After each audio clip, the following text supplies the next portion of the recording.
Hi! Welcome to Yanking Chains, episode number 6, a podcast where we talk everything endurance. I'm Matt Momont. I'm Vince Matteo. I'm Maria Simone. And in In- this episode, we are talking about Matt's PR finish at the California International Marathon, and then Vince will grill him. This is going to be a coaching moment, I feel like. Yes. All right. He's got his glasses on. This is serious Oh, man, I feel so business. So last weekend, I ran the California International Marathon, which I highly recommend as an end-of-season race for those on the West Coast. So the California International Marathon this is the second time doing it. It's held in Sacramento. It's 26.2 miles, in case anyone was wondering. Wait, is that like the 5K marathon that I did? People ask Someone me in my that. office ran a 5K marathon. No, people are like, oh yeah, I ran a marathon this weekend. Like, okay, well, how far did you run? I was like, 6.2. It's a really great marathon because one, it's downhill. It's a net downhill. It goes from 300 feet to like 60 feet. So there's lots of Boston qualifiers. They do a lot of Olympic trials qualifiers there as well. So there's a lot of pretty fast times. And I had my fastest marathon time last year, so I was really looking forward to doing it again. I ran a 3:14 last year, which was down from a 3:45 2 years before that. And that was with at end of year training, so it wasn't like I was focusing on a marathon for too long. So this year, I was trying to do the same thing. I finished up Ironman Wisconsin in September, took a little break, and then got back into marathon training, and was going to run this one again. So I did just basically run training for the past 2.5 months or so to build into it. Showed up on race day. Brendan also did it. I don't know if you know Brendan, but Brendan Washburn and I. And then who was the other guy, Vince, you had that was doing it? Ryan and Christine. Oh, and Christine. I saw Christine at the expo. Yeah, so Christine was doing it, and she did it. She was saying she wasn't going to do it if it rained. But, Yeah, she was not taking it seriously, so. But apparently She PR'd too, didn't she? Yeah. She did PR, which is hysterical. It's the best. When you go in and you don't expect anything, That's sometimes good. those are the best ones.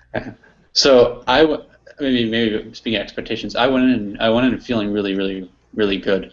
I was better mentally than I was for Ironman Wisconsin. I felt pretty confident.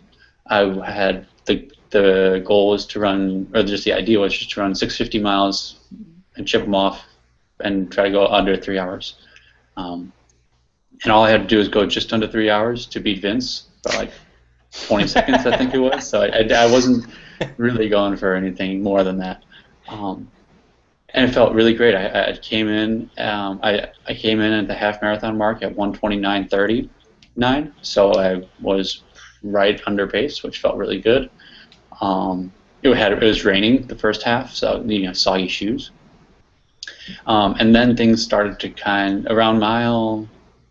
What did I say, Vince? Mile 17 or 18. My shoelace came untied or something. Yeah. And then I fell off pace around mile 21 when my left leg started to cramp, and I was at the 3 hour pace group at that point, and I kind of fell off the back of that pace group, and then once I came untied, I never really caught back up to them, and then I kind of just jogged. I mean, it was a 9-minute mile jog into a 3:12, which is a PR.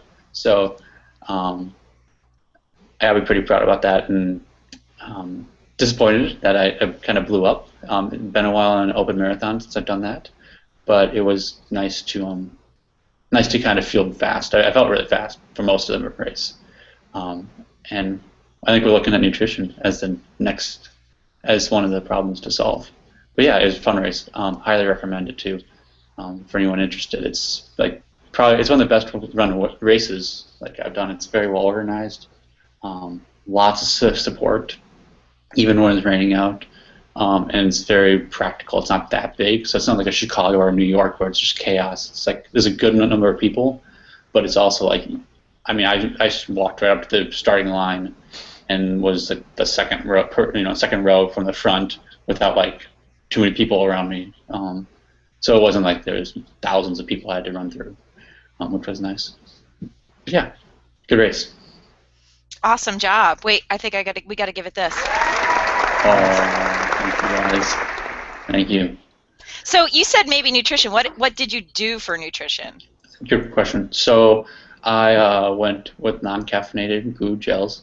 I found caffeine and I don't mix very well. That's one thing we identified. I identified. I don't know if Vince agreed. I kind of made that call. But I don't drink caffeine ever.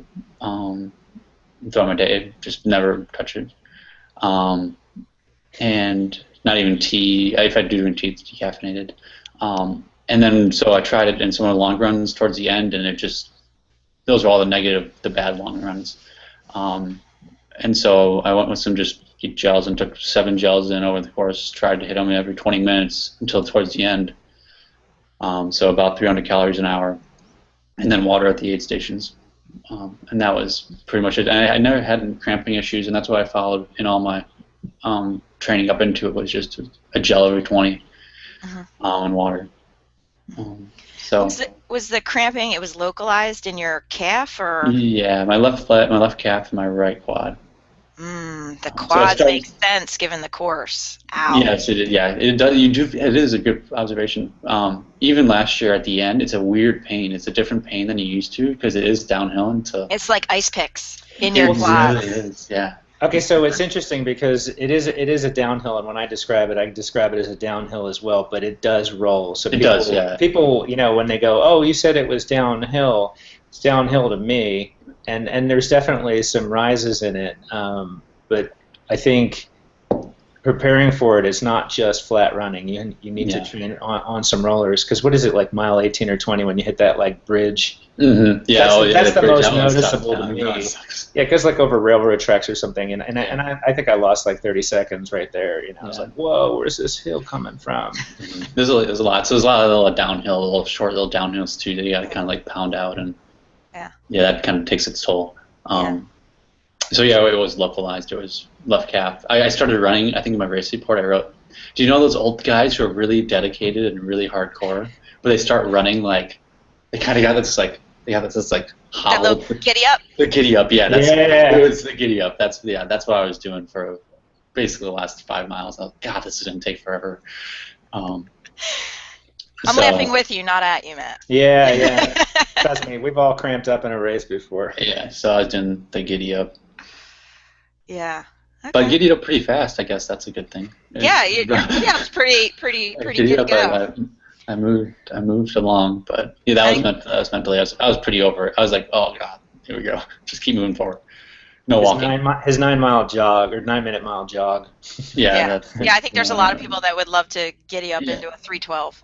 Yeah. I was okay with that. Although I'm telling Vince, of course, there's a. Oh my God, I got people that pass you, and of course, I was just like, man.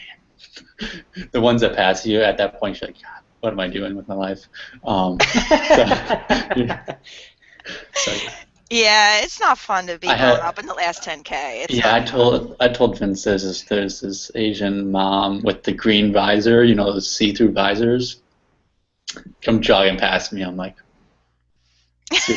seriously?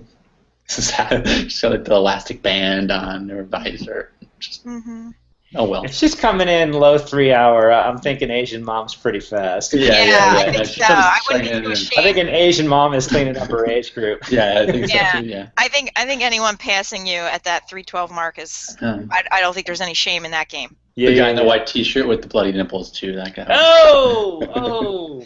That guy's hardcore. That guy's hardcore with the gym shorts on. I was like, man.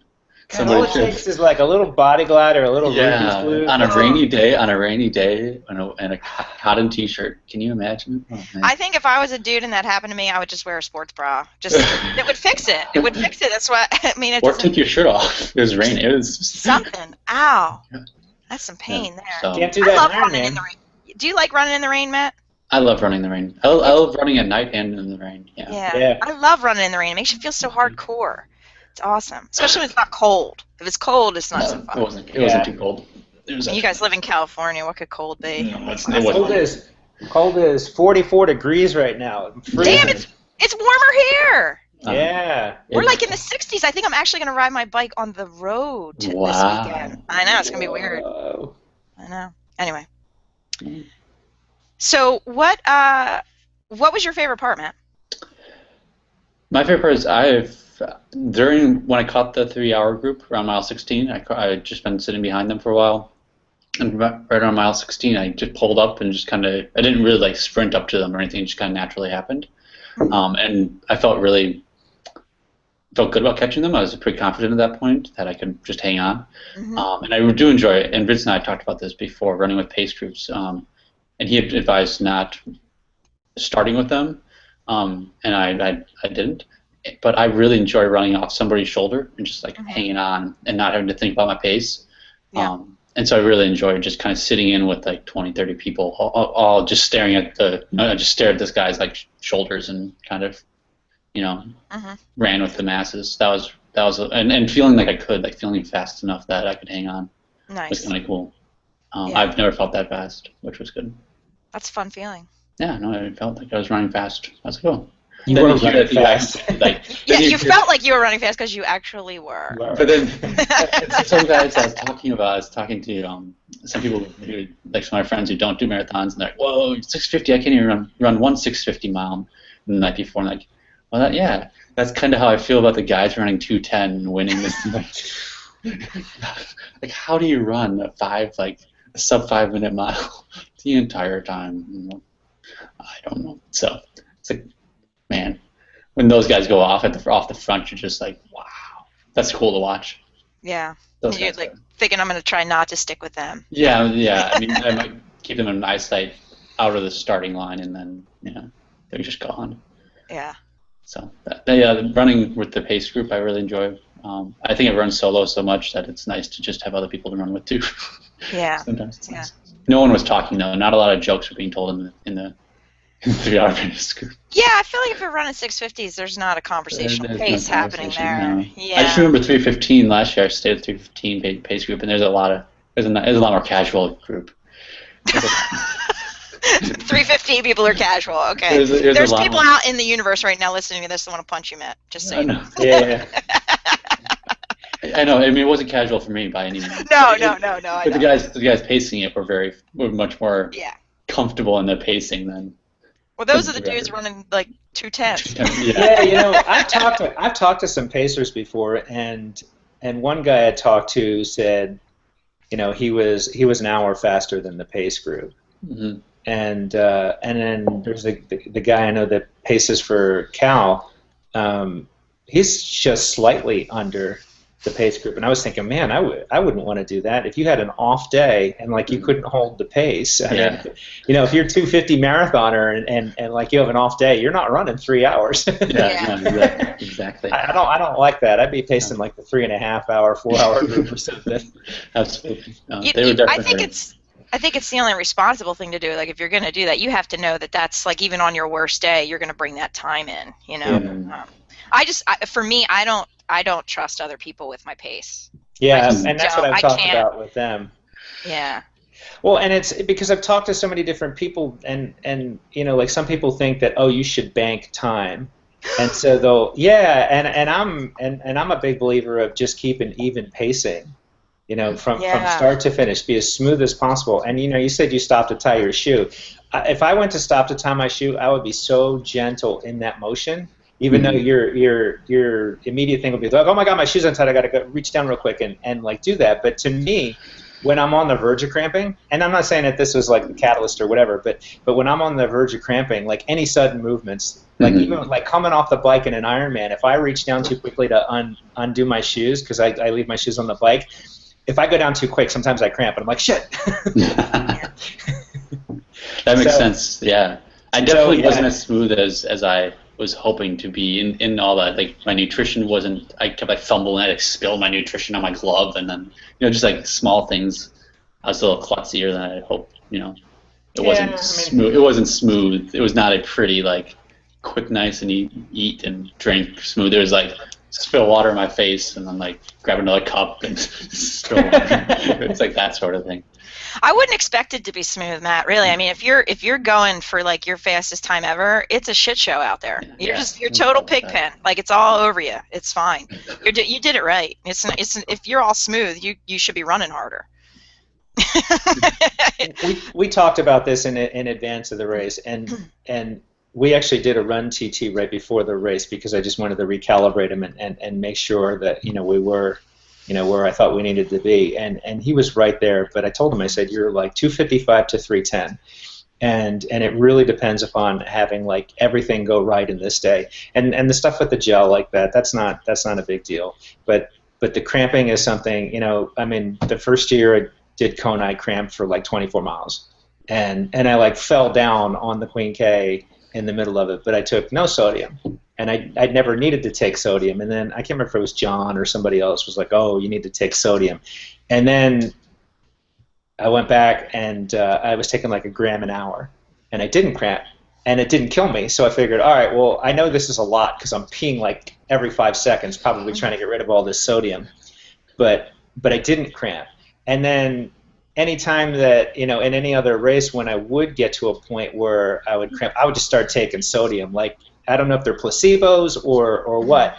And I look back now and I think that to me, there's two reasons why you cramp. There's fatigue and there's an electrolyte imbalance. And to me, it seems probably more fatigue, because it was specific. It was in the calf, it was in the quad. I did Vegas one year, and it was like 1,000 degrees, and I had cramps in my hands and in my abs, and like in all these random places that had nothing to do with fatigue. That to me seemed like more of an electrolyte imbalance, and it was hot and sweaty, and they had this kind of area where you ran through, and when you went through there, they had these like Foster Grant banners that were on the side, so it was like literally like up to your neck, and you had these banners that were coming down on the sides, and it was like this hot box, and you were just dying, and I mean it went up like 10 degrees in that, and you were just sweating like mad. So I look at that and I think, all right, well that cramping was an electrolyte problem, but back to the point, it's like it didn't go well. I mean things didn't go 100%, and when we were looking at it prior, I was thinking, all right, your head's in a good space. Like you were so confident, and I was like, all right, that's part of it. I need you to be in this. And then we talked about it, and I know we always say, yes, I'm committed to like success or failure, as big as it's going to be. But you seemed like genuinely like ready to do it, and I just think you have to go in that way. And especially now, I know we've talked about this in previous podcasts. I think the field is getting so strong, and you just need to go in that way, and then accept the consequences for it. Because I think if you hold back a little, it's going to be missing that podium spot, missing that Kona slot. But I just think you need to wrap your mind around it.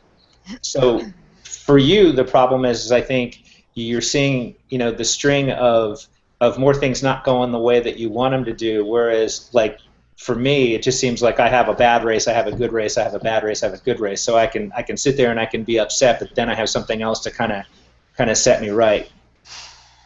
So we gotta put some successes out there for you. We're gonna do some nice. We're gonna do some 5K marathons. 5Ks. We're do some 5K. I don't know. It sounds to me like this race was a success mostly for you, Matt. I mean, it's not. I mean, you wanted 3 hours, but I think that's like Vince is saying. That's there waiting for you. You're just kind of figuring out these pieces, and like you said, you have some great races, some good races, some learning races, some sucktastic races, right? It just kind of works that way.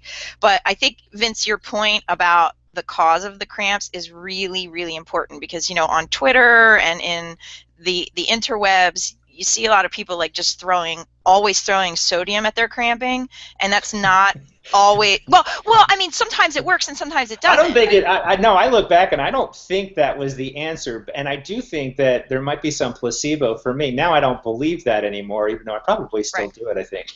Right, but I guess what I'm trying to say is if you're having that all over body cramping, there is some sort of electrolyte stuff going on. Like it may not necessarily be sodium, but there's some potassium, magnesium, and sodium. All that stuff is probably something happening. But like the localized cramping, I mean, the research in the recent years has been pretty consistent on this, that it's much more likely to be muscular fatigue. And so that's why I asked you, Matt, in the beginning, like, was it localized or all over? Especially given the course, the quad cramping makes perfect sense. And calf cramps, typically, our calves, if there's going to be a weakness, that tends to be a weakness in a lot of people. So, I mean, to me, that just means that's an area that you want to work on in strength training. Some things that John and I have been doing, and not necessarily as our own ideas, but in talking to people, like people that do 500-mile races and run races, like the 10th level of crazy, so if there's like 8 rungs of hell in Dante's Inferno, this is like the 8th level of crazy in ultra. But like these guys are out, like, not, we were joking about the pulling tire stuff, but these guys are out and they do like leg extensions in the gym to failure. So like that might mean hundreds of leg extensions. Like they just do them to failure. And I'm not saying this is what you need to do, but like thinking about what is it you can do in like your strength routine to kind of, and not just you, Matt, like anybody listening and myself included, like what are the areas that always seem to be weak, and then just kind of go after that. But that 3 hour, it's there waiting for you. That's all. I mean, I looked at your splits. They're beautiful. They're beautiful. It's the last 10K of the marathon is a tough part. Yeah. The last 10K is the marathon. Like it is a 10K marathon. Yeah. It really is. It really is, yeah. And if shit's going to go wrong, it is going to be somewhere around mile 20 to 22. That's where, and I was listening to you because this is like, it's been a long time since I've run a straight marathon, but I remember there's this magic moment between like mile 13 and mile 20 where you're like, I am so awesome. I feel so good. I'm like all warmed up, ready to go. It's like I'm in my groove. And then all of a sudden it's mile 21 and you're like, yeah, and you see the single-digit mile. You only like 8 miles left. This is so easy. I can run 8 miles, and then you like 5 miles is never. I'm never gonna run 5 miles. Yeah. But I mean, anyway, Vince brings up a really important point. I think the distinction between figuring out what's causing the cramping. And I was listening to a podcast. I forget which one. This was like a couple months ago, and they were interviewing Timothy Noakes, who he's the a key proponent of the drink to your thirst kind of thing or whatever, which, I'm back and forth on that. But one of the things he brought up that I thought was interesting, there's some studies that have been done on electrolytes, and they're finding that when you're having this cramping, those lickable salts you can get now, I think it's, base salt you can lick. It's like a push pop. Yeah. They're finding that lickable salt actually works significantly better than the pills, and I'm not just saying base, but like when people in studies licked salt, it tended to curb the cramping and even GI distress more quickly. I don't know, there was some sort of mechanism, and I'm not a scientist, so people listening, please don't, this is not my word, but they were saying something about the mechanism of the salt and the messaging to the brain. And I listened to the base guys talk, and, and they're just reading their message. But basically, their theory is salt absorbs through the mouth and not through the stomach. So if you take a pill, it sits in your stomach, and your body's trying to deal with it, and that causes you problems. But if you basically, it's like this granular thing in a tube, and you lick your thumb, and you put it over the thing, and you shake it, and then you lick your thumb. Mm-hmm. And they're saying that that's better absorption. I've used both. I like Metasalt, I like Salt Stick, and I like base. And the base stuff, the problem I find is like if I'm like sweating like a pig, I think it actually causes the stuff to like solidify in the bottle, and you can't get it out. So I haven't had that happen in a race, but I've noticed that like in training, for a long period of time, it kind of got all funky. So pick whichever. Yeah. I don't know. You could probably pop the caps and eat them. The base stuff is like 100 milligrams per lick, and I think the caps are like 300. So that'd be a lot more sodium in your mouth all at once. The base tastes a lot better. I know. Like I've crunched a cap before in my mouth, and I'm like, oh, that. Yeah.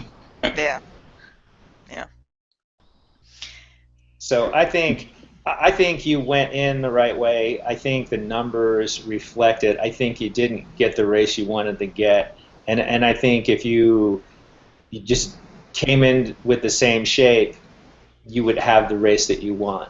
So I don't really think you need to do much else except figure out where the cramping's coming from. Maybe do more strength, and then what we've talked about previously, which is just make training harder.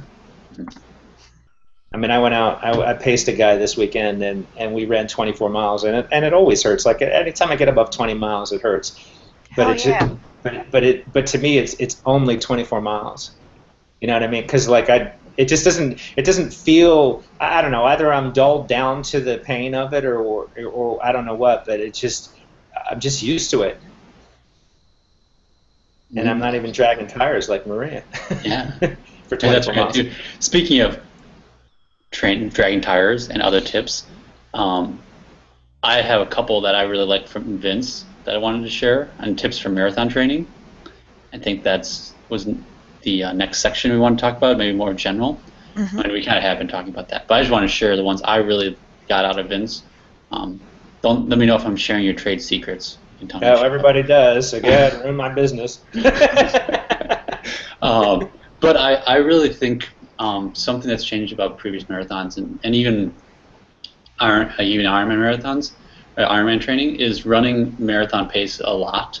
So in training, running right under marathon pace or at marathon pace, almost all the time. For me, at least, it was. There's a lot of fast runs that I didn't run that much mileage. I mean, I was up like 45 miles per week. It wasn't like 80 or 100 miles per week or anything like that.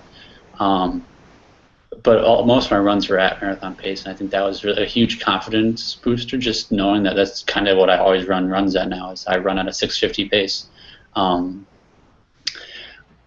I think something I'd like to add would be, I also ran my long runs pretty close to marathon pace. That was a little slower, but it wasn't like 2 minutes off. I hear some people taking like, oh, you should run your long runs like a minute 90 seconds slower or something like that. And I think I rarely went 90 seconds slower from anywhere. All my long runs are averaging like a 7:30 pace. A little slower, but it was not 90 seconds per mile slower. So I think just running harder was really good for me. Maybe not everyone should do that. I don't want to generalize that. Yeah, that's. I was going to say that's appropriate for certain individuals. That's not appropriate for everyone. Absolutely, especially not first timers. This is not first time advice. No, this is not first. But no. I think you're right, Matt. That once you get to a certain level, you have to teach your body to handle that pace, and the only way to do it is to do it. Yeah. So also something that Matt's neglecting to tell people. We just came off of Ironman training, so he's been training for the last umpteen months for Ironman, and now what we're doing is we're doing specific prep for marathon. Right. Mm-hmm. So it's not like you were just training for a marathon at race pace consistently. Right. The last 8 weeks were, whereas if you look back earlier in the season, I did not have you running those paces in your long runs. You were just running long and slow. So, really important point, yeah. So my third tip, it's like, this is the problem with the internet is Matt will say, oh, I only did 8 weeks of marathon training and I ran them all at race pace, and somebody says, shit, that worked, I'm going to go do that. And then like this whole other piece gets missed out. Minus the 10 months of base training. Yeah, I was just say my third tip was do an Ironman build up into to build your marathon base. No, but I think that helps a lot, like mentally doing an Ironman, like doing longer races like that. It's just like marathon's so short. I mean, 3 hours is nothing.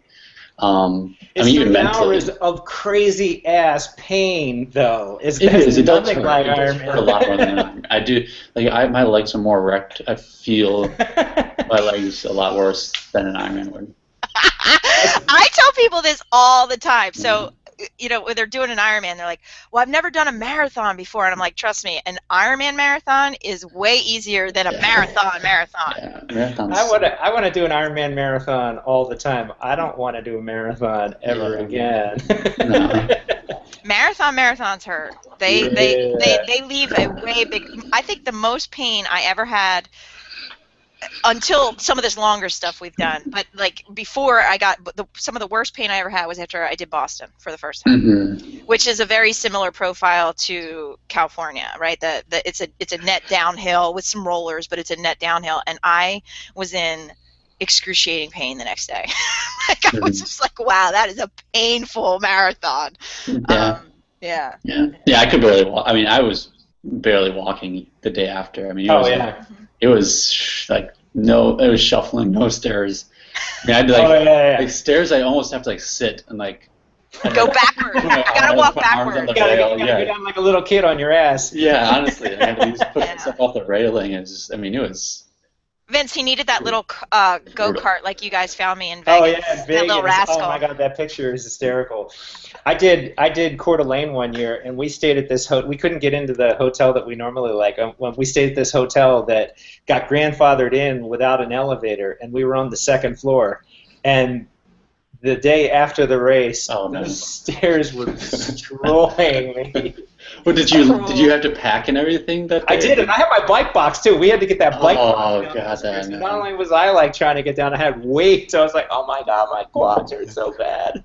Oh my god, that's true. I would have just slid down that. I know. I should have just left my bike. The bike. I know. Just would have left it. Like, you know what? I'm just gonna buy a new one when I get home. It's fine. I don't need it. Yeah. So that was those are my marathon tips. If anyone was curious. And that was not a generalization on running fast. But I do think you should know what it feels like to run the marathon pace. It was very helpful to know what that feels like. Yeah, so I think that's important, Matt, right? So you set a base, and then you run at the pace. And I also think, like, during... Ooh, did you just make that up? I'm like Dr. Seuss. You just didn't know it. She did that earlier, too. I can't remember what the wording was. I didn't mean to. I really didn't mean to. I didn't. But I'm just, just naturally like that, I guess. Yeah. Oh, wait. Come back with my hat. Like that. Oh, Look God. at me. I'm ready. But yeah, another thing I would say is that even during like your base prep or your general preparation for marathon, I'm a huge fan of hills. Even though I live in an area where we don't have any, I find ways to get them. And even for those of you that live in places where there aren't hills, there's lots of creative ways you can get hill training in: bridges, stairs, treadmills, that kind of stuff. But I like to do a variation of hills. Like, obviously there's like the traditional, you can run hard up and recover down, which is good. That helps build strength and all that kind of stuff, and it works as speed work in disguise. But I also, particularly for people who need some work with their footwork, I think running a fast downhill is actually pretty important as well. And varying up those workouts, like sometimes running hard up, sometimes running fast down, and really focusing on your form when you're running downhill and staying in control. And I think that those workouts have been huge support, advantage, whatever, I don't know what word I want there, but they've been helpful for both John and I. John, my husband, for those of you listening. Really, really useful. And then even doing workouts where you're varying it up, sometimes running hard up and then running hard down and then recovering up, playing around with the hills in a lot of different ways, I think is safe speed work, in the sense that, like, running around a track, especially when you're a masters athlete. I'm going to say masters instead of old, because I think masters just sounds so much nicer. Even though every time something happens, you get on the podium for masters, you're like, I'm the fastest of the old bitches, yeah. I think especially once you get into masters, running around a track is going to require a lot more recovery every time. Whereas when I do hills, I'm good to go in like a day. Like, I can go, I can go do a hill workout and then go do a long run and not have to worry about it. But if I do a track workout, I need like 2, maybe 3 days. And this is, I haven't done a track workout in forever, but that's the round thing, right? What's that? Yeah, that's the round, or a track style. It doesn't have to be on a track, obviously, but like a speed style workout. I think hills are a really good way to build strength and speed at the same time, because then when you get on the flats, you've got this kind of speed that you didn't have before. Yeah, I think, especially with like the ultra stuff, I think you need to build bulletproof quads, and downhilling fast on trails is a great way to do that. But the problem is, it's like you're trying to develop, as an athlete, and you kind of have to work on like the specific things that are going on. So I think it was more noticeable to me, like in the ultras, where like I start going downhill and I come back and I'm like, wow, I'm just completely wrecked. Whereas this year, the problem is not bulletproof quads. My quads are completely bulletproof, but I think speed is now, a factor. So I think it's just working on the specific stuff. Back to your point about like we wouldn't train like a first time marathoner the way Matt was trained. It's just what are you specifically trying to solve?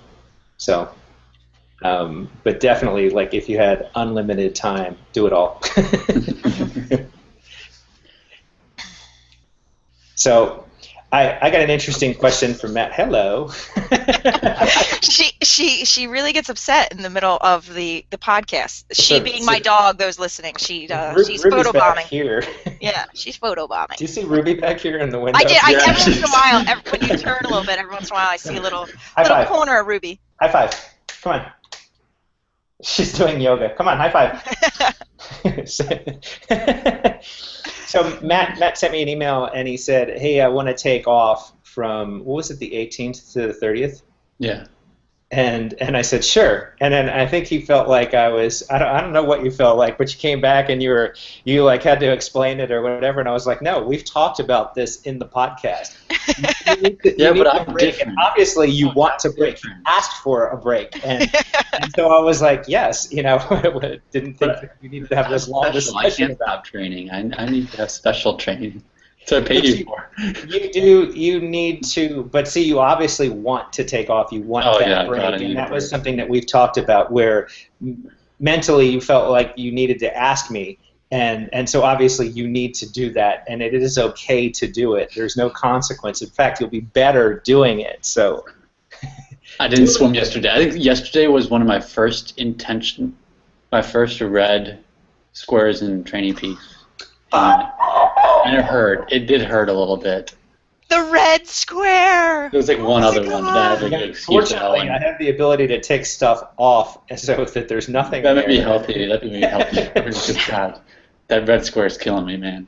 It's really funny how people like deal with training things. Funny. I don't like it when things are red or yellow or whatever. I like it all green, but I have athletes that will specifically, I need you to move this workout so I can upload my data into it and it'll turn green. And I'm like, okay, crazy much. Okay, I won't ask for that either. But I was going to. I have no problem with doing that. What else do I have? You're dealing with like the most OCD people on earth right now, right? We obsess about our calves cramping. Yeah. This is what we're talking about. So remember that.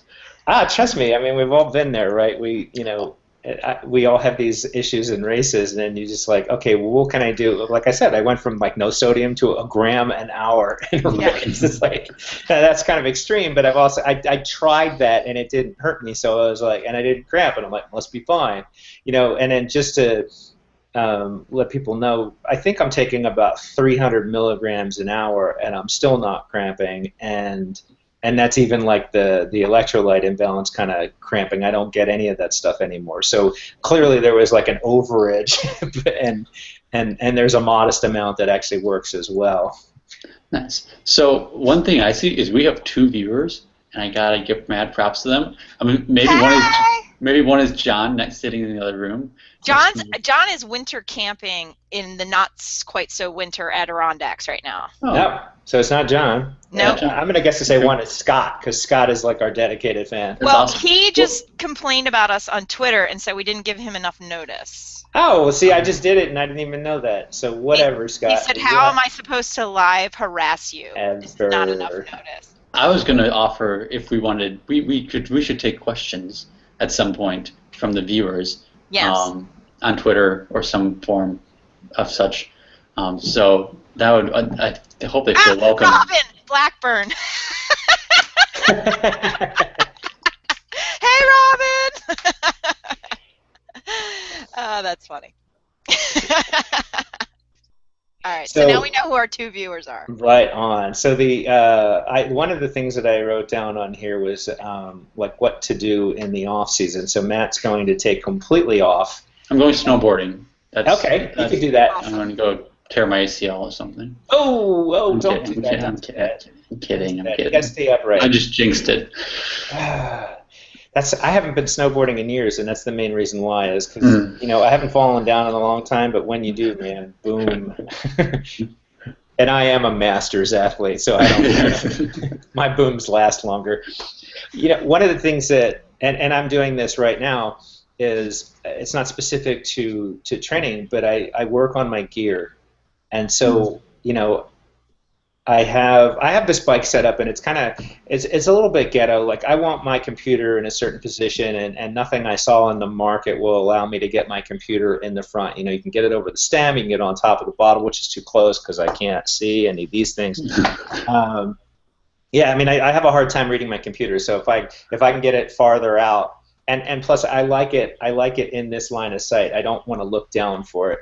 And if you've got one of those long tail helmets, that's not really productive when you dip that tail into the wind. So I work on my gear. I basically look at my bike and I'm like, what products are available? I actually found a product that has a bottle. It has this mount that's connected to the mechanism that mounts to the bars, and it brings the computer out to the front. So I work on things like that. Kind of allows me to get things set up early, and then by the time you get to your races, you've worked with this so much that it's, because a lot of people go, oh, I saw this at the expo, and not necessarily like the last minute, but you're just not used to it.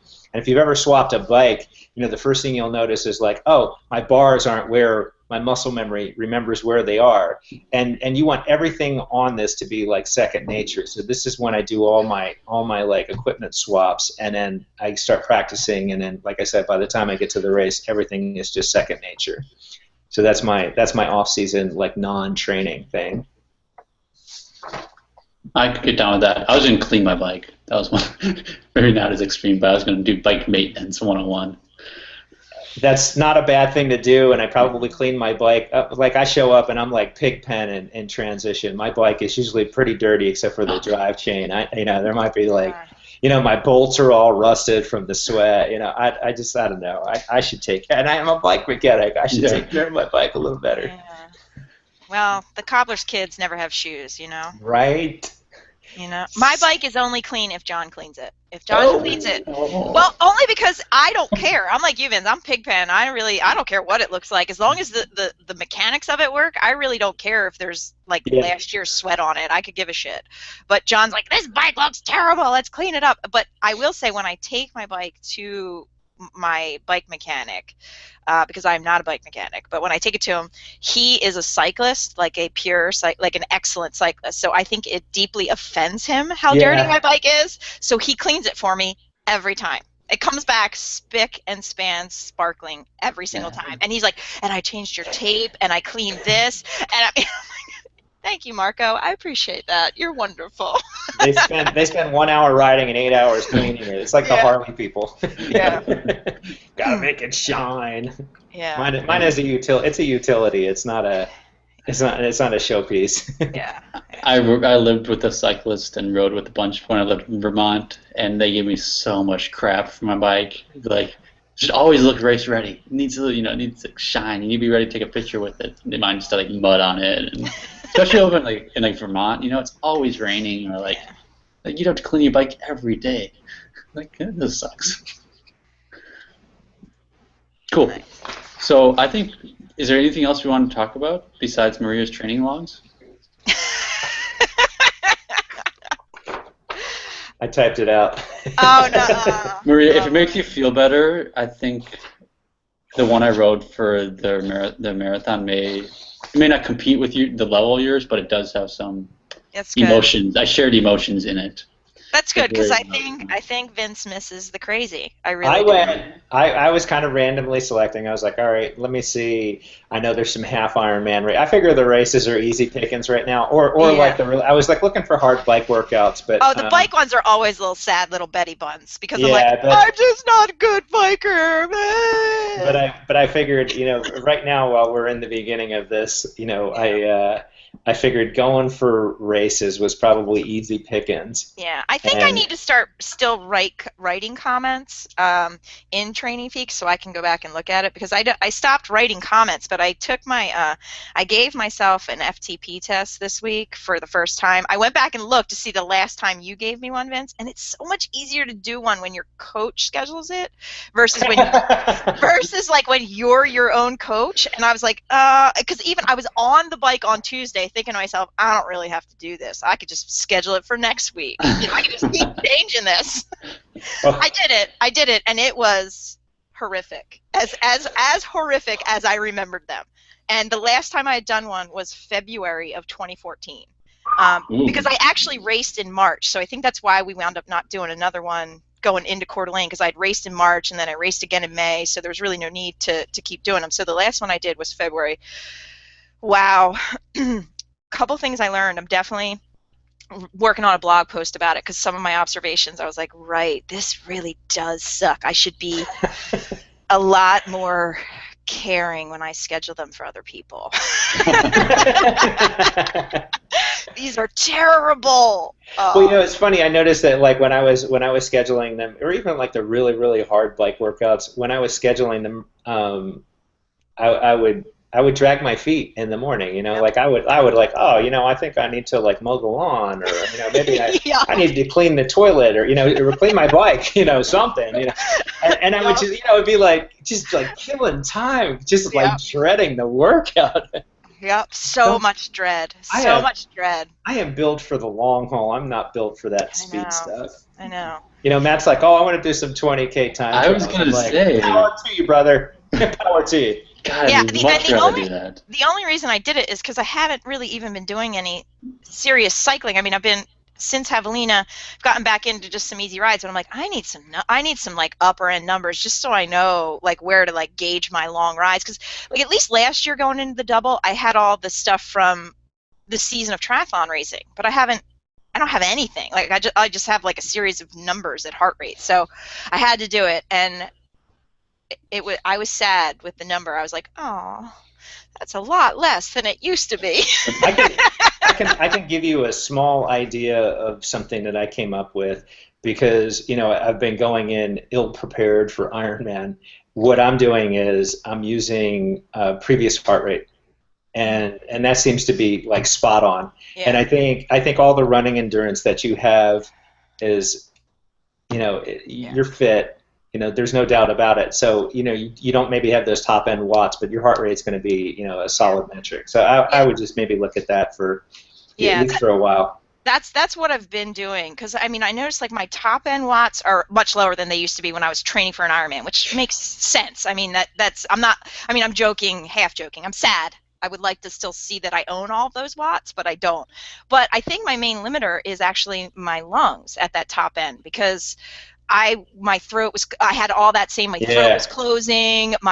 John's like, did you have your rescue inhaler? I'm like, that would have totally been helpful. I think I probably should have used that. Not the problem, but probably should have used that. Lack of top end work.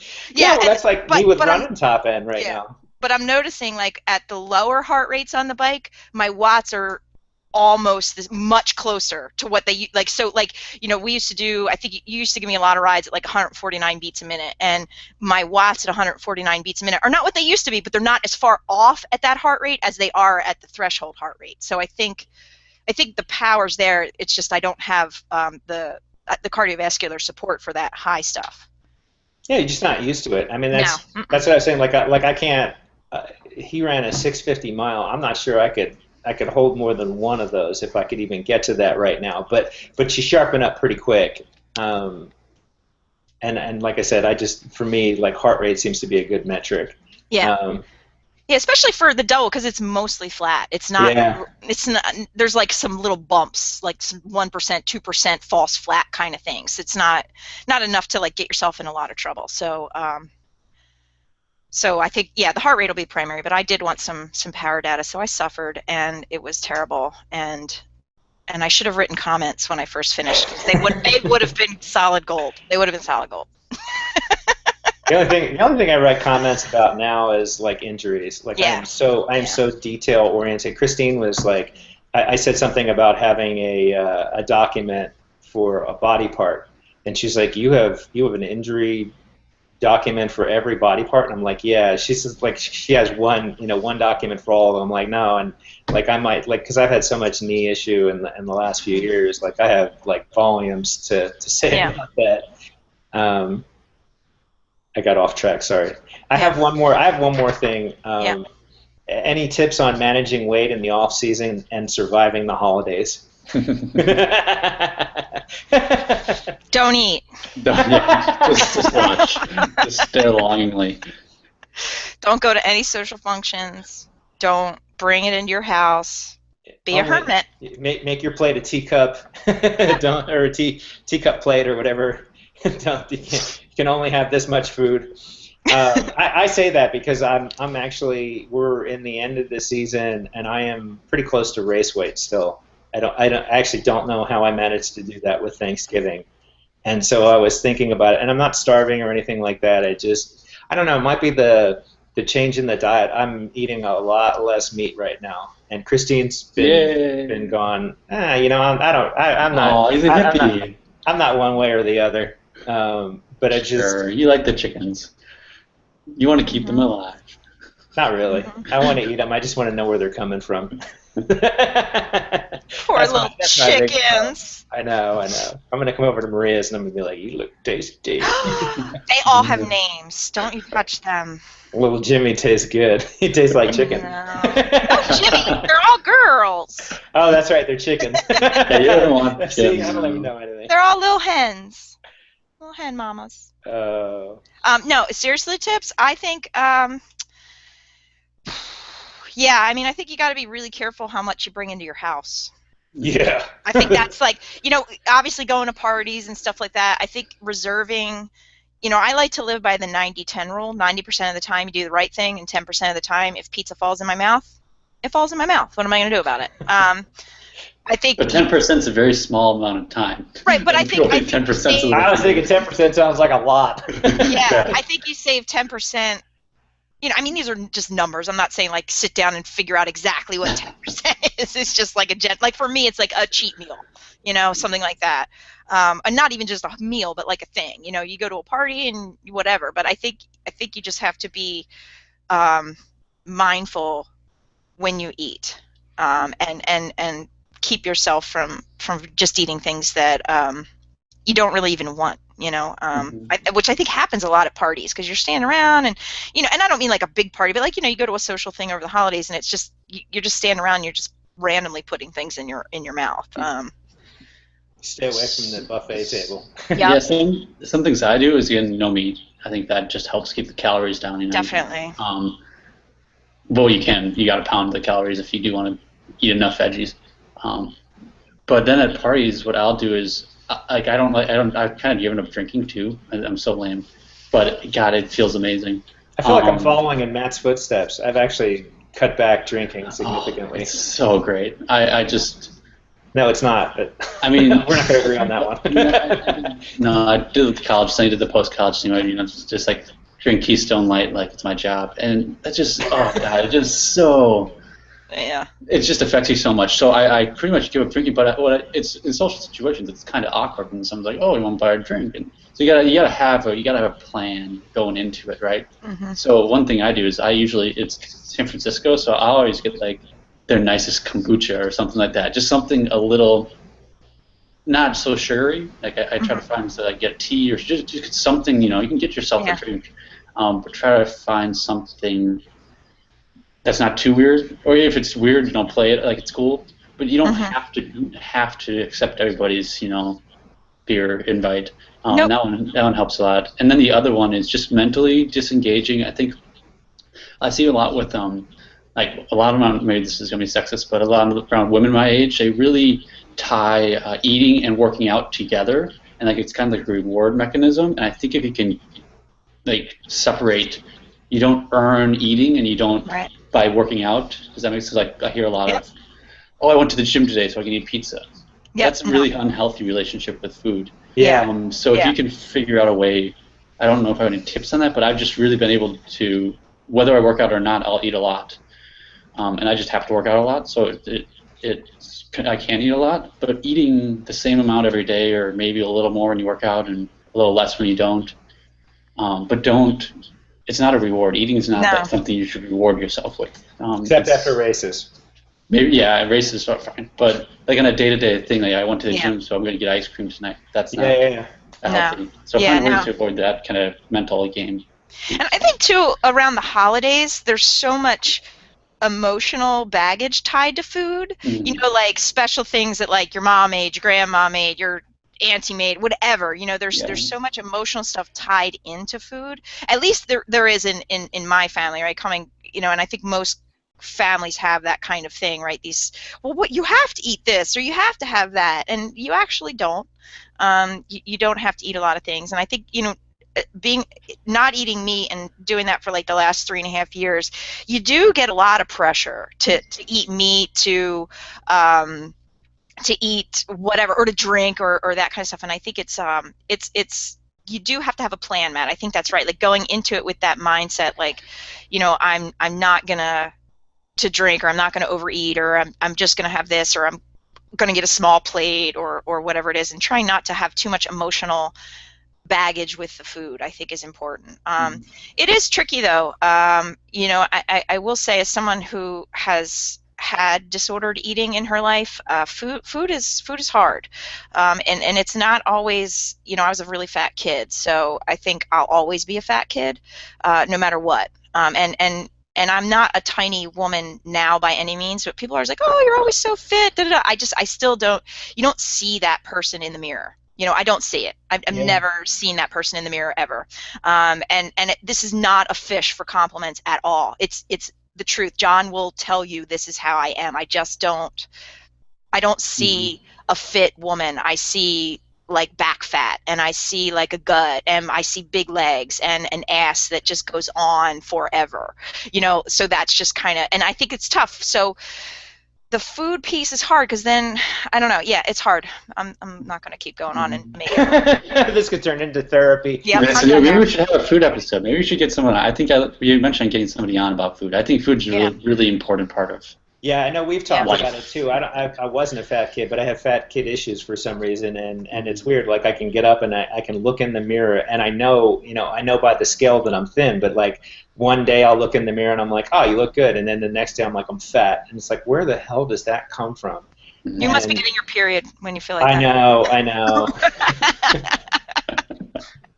But I think for me, training and racing is a priority, and like Matt's talking about, he goes into a party and he doesn't he doesn't drink, and he finds something that he can like participate or whatever, and I noticed that it's become such a priority for me. There are people that I won't socialize with anymore because I know that I'm going to drink a lot, and I just don't want to do that. I want to get up and train the next day.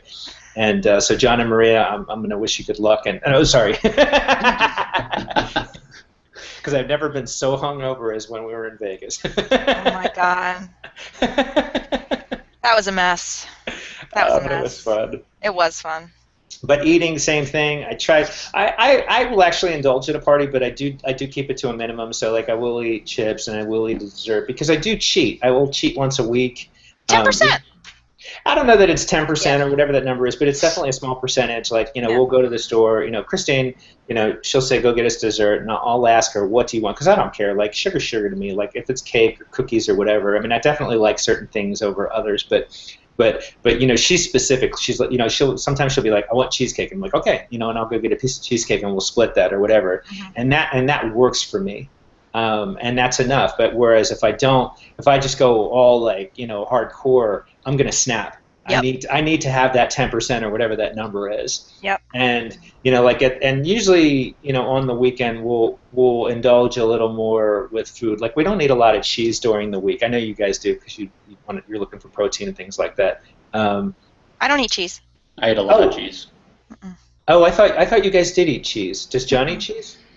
The only time we eat cheese is if we go to a restaurant because it's near next to impossible to eat without some kind of. But we don't have cheese in the house. Okay, then maybe that's what it was. Is you were talking about eating cheese. Yeah. Oh, that's right. Because remember we went to the restaurant, and I know John's got a thing about milk and. Yeah. And I was like, well, cheese has milk in it, and John was like, well, we eat cheese because Okay, so I get it. Yeah. My buddy Dave's a vegetarian, and he's been a vegetarian since 5, and he's always looking for like, especially going out into restaurants, having a hard time trying to find that vegetarian meal. Yeah. I know. Anyway, I don't know. So other than that, I interrupted you. No. I think that's fine. We're coming up on the witching hour here. So. Oh yeah, we are indeed. Should I get to the I put Yeah, my before we glasses do on. that though, we got a tweet from Scott, and I just want to share. He says, "So not only does Matt eat 3,500 calories and sleep all day, he still has friends to go to the bars with." That's from a past life, and they're fading fast. Sadly, I'm not a very good friend anymore. That's what happens. I know. I feel Endurance terrible. training and friends. I feel terrible about it. I try to go, but man. Yeah. You'll always have your sneakers, Matt. Oh, Your bike loves you. Your bike loves you. Oh, that's funny. All right, this is taken from I don't know when, but it sounds like maybe you were coming out of the off season, so maybe this is kind of appropriate for the situation. It says, "Boom, that's right. I'm grateful that my body can respond so quickly to some downtime." So that's where I'm leading. Yeah. This ride felt really strong. If I can build my fitness to ride like this for 112 miles, I'll be an incredibly happy girl, but there will be some sad girls in my age group. Ha ha ha ha! Look out, girlies, I'm coming for you. Oh my God, I'm ridiculous. Oh, that's funny. At least I use girls in that one, not my usual bitches. Well, that's fine. Oh yeah, you're calling bitches. That's for in season because I feel like we're this is taken out of the abstract, and obviously this is a conversation between you and I. This is private conversation. Yeah. We're making these public. This is not how Maria. Is this how you treat all your athletes? Yeah, oh my God, he's reading that to people. But I think he knows which ones I wouldn't want to be totally public because there are some sad ones. Yeah, but I mean I have friends that I race, and I want everybody to do well that that I'm racing with that are my friends, and and at the end of the day, like we're all hanging out together. But like in the race, we all want to beat each other, and I think that's this has that mindset in there. It's like you're just you're going through this process, and you're physically building, but mentally you're building as well. And you need coming back to Matt, you need to stand on that starting line. I'm going to kill this effing race. Yep. And you're just going to attack it like that. And I just think you really need to be in that mindset no matter where you are in the field. And I just think the one thing that I see people doing is they take that mindset when they're not ready. They say I know a lot of guys that everybody wants to go under 3 hours, and unless they're faster than that, but they want to go under 3 hours, and it's like, on paper they're a 3:30 marathoner, and they go, I'm going to go for 3, and they're like, no, you're not going for 3. It's like, it doesn't. There's an appropriate time and place for it, and I just think that you definitely need to prepare. So that's what this is. This is mental preparation for it, and then obviously the numbers need to kind of come together for that. But so we're gonna pick on Maria, but at the same time, I just want to put it into a little bit of context. I love that. I think appreciate. That's a very good section. Yeah, I appreciate you not making me sound like such a douchebag. No, I know, but depending, if people who know you, right? Yeah, but if anybody was watching this, like the third person watching our podcast of 5.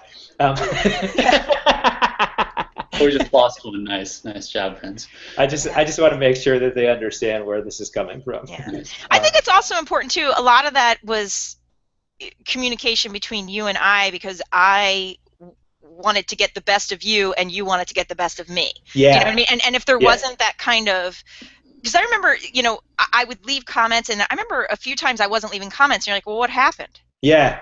Well, I like the numbers. The numbers only tell you one thing. But yeah, I'm sorry. Go ahead. That's no. Sorry, I was interrupting you. I like this. I like people that leave me comments, and people, they're always like, "Oh, I'm sorry, I wrote you this big book," and it's like, I like that. I want to know where your head is. Yeah. And I get that feeling, And Matt writes, he wrote stuff in, from this race, and then said something like "Pity party is over." But I like that. I'm fine with that because it tells me exactly where you are, and as a coach, you want to make sure that you know where they are, And like I was saying, prior to his race, his head was in a great space, and 8 weeks earlier, it wasn't in a great space, and I might have treated that marathon a little different, but when we were going into it, it's like we're both on the same page. We're both going to go for this, and I think you went into it where you needed to be. So, and next time around, your head needs to be in that same place, and then you're going to nail this thing, and you are going to beat my 17 seseconds under the hour. That's right. Look out, bitches! Someday. That's awesome. All right, so 2 weeks from now, it'll be December 28th. Are Oh. we gonna? Are people? I'm gonna be out of. I'm gonna be in Pittsburgh, I think. Then. Oh. I'm happy to do this if people are interested. Actually, Um, 2 weeks from now is Christmas Day. oh, it's Christmas Day. Sorry, I thought 14th Day. Yeah. It's 11th Day. I don't think I want to get up at 6 Yeah, I a.m. might on not get Christmas it. Day. Maybe we'll schedule this for some other time. We will give you another day and time for that. There'll be another day. But awesome. All right. Well, thank you What guys is for listening. this? I think they're talking about Matt, and they said, I'm pretty sure he's an underwear model, too. Yeah, Kiki said that. Yeah. Aww. I think he is. Feels I think better. he is. I thought he was a ninja when I first saw him on this Yeah, one. no, I was He's a got the Sith Lord, skull. right? That was, Yeah, there you go. Yeah. All right, so I um, think she's right, though. She's like, think about the ratings. So next time, Matt, we want you to be in your underwear. If you can no, do no one wants to see that. that. Vince, then you're in your underwear. I promise you that. I've been in my underwear. It's called the underpants run. Yeah. Vince likes to show off his abs, so we'll make Vince the show pony. I have a Calvin Klein body under the fur. You just gotta get Under the Yeah, fur. I can Me say. too, Matt. you just gotta get past the Midwestern. Yeah, Maria's body got curve. hairy feet. She's a hobbit. I am a hairy woman. It's true. Yeah. Matt is the anti-triathlete. He doesn't like wax and I shave my legs. I do shave my legs, not frequently, but for races I'll shave my legs. But All right, before this gets scary, I'm going to go ahead and wrap this up because we're going to start talking about weird shit. I can feel it. leg shaving. Thanks, everybody, for listening, and we will see you at an undisclosed time and day sometime in the next 2 weeks. or so. Or so. Same time, same bat channel.